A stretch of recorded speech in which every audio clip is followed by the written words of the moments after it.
సూర్యుడి గురించి పరిశోధన చేయడానికి ఆదిత్య L1 అనే అబ్జర్వేటర్ని సూర్యుడికి భూమికి మధ్యలో ఉన్న లగ్రాంజ్ పాయింట్ 1 చుట్టూ ఉండే హలో ఆర్బిటర్లో ప్రవేశపెడుతుంది. త్వరలో నింగిలోకి వెళ్ళే ఈ అబ్జర్వేటరీ 4 నెలల ప్రయాణం తర్వాత తన నిర్దిష్ట కక్షలోకి వెళ్ళబోతుంది. ఆ అబ్జర్వేటర్ సూర్యుడి మీద ప్రయోగాలు చేయడానికి ఉద్దేశించింది కాబట్టి దీన్ని ఆదిత్య అని పేరు పెట్టారు. ఆదిత్య అంటే సూర్యుడు.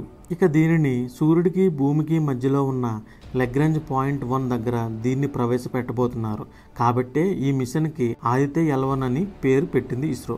లగ్రాంజ్ పాయింట్ అంటే ఏంటో తెలుసుకుందాం.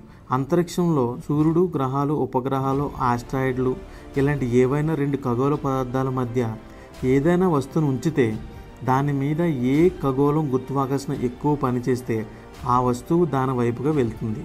కానీ ఆ